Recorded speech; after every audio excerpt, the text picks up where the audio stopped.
Hello, Cublets. Welcome back to another Bear with me, BearElliott. Today is National Coming Out Day.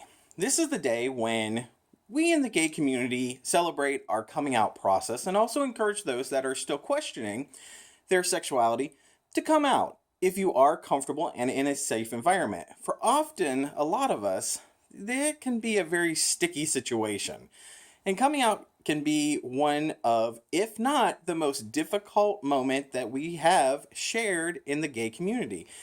It can be a joyous occasion. It can be welcomed to the individual that you're coming out to. It can also be met with some kind of interesting reactions. And the new generation that we have coming up, I have to say it's interesting because it's in such a different realm that we have. And in recent history, we have our young LGBT community coming out in very, very public ways. They're recording their coming out. They're coming out on YouTube, and that's great for some, but for other people, it's very private. It's a very private, and sometimes it can be an awful, like, unplanned event. Like my coming out. I want to share my coming out story because it involves my best friend, Annette. Hi, Annette. So, I came out when I was 18 years old. I grew up in a very, very small town, and there wasn't a lot of diversity in this town. Let's just say it was very white bread.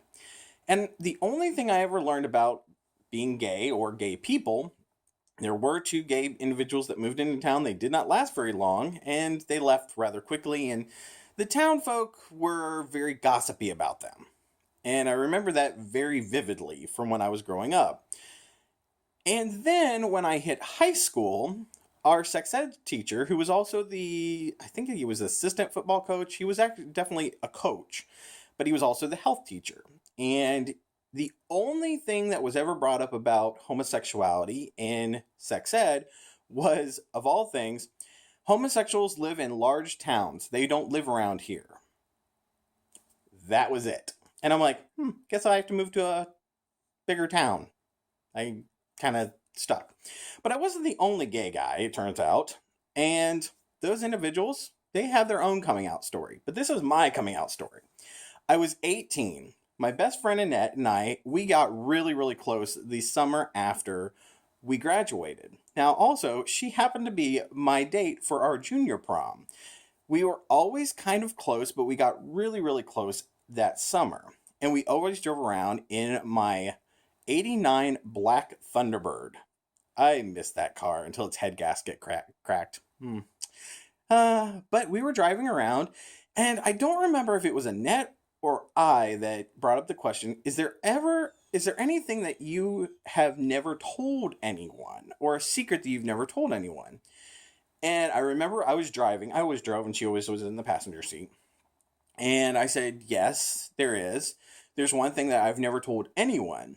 And she's like, well, what is that? And I said, well, and I remember I was gripping the wheel like death grip, like white knuckles and everything. And I was like, I'm gay. And I was like, there was a moment of silence that seemed to stretch for eternity. And then she said, bullshit.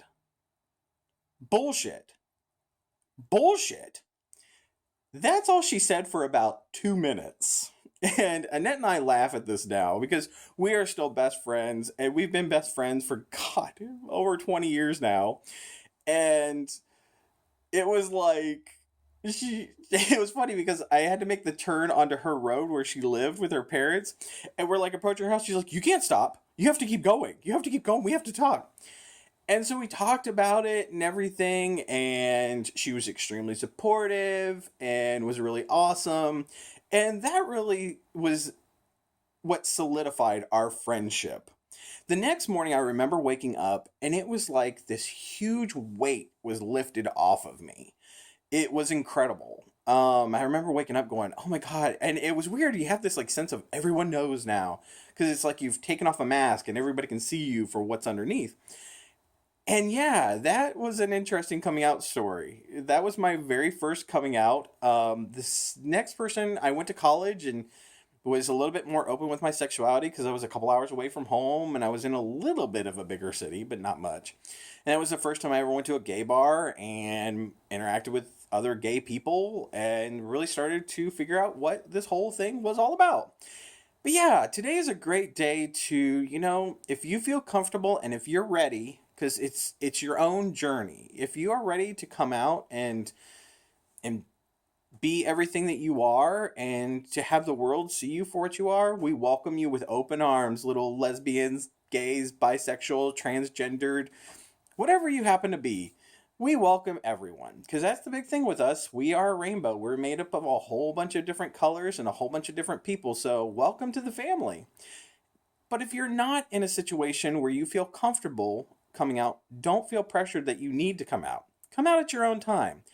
Every flower pops out of the grass at a certain point, and if you don't feel comfortable popping out yet, don't pop out. You'll come out when you feel comfortable about coming out. It's your own journey. So figure that out, couplets.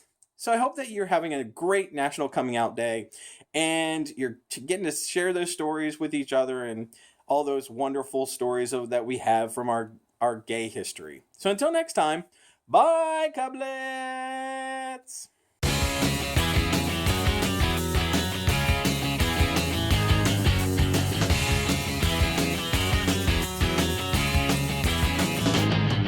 I could go out in the darkness, see you calling my name. I hear you shouting, hear you calling, but it's not the same. Every word that you are throwing right into my back doesn't matter to me, cause I'm keeping my track. Let me go, let me go.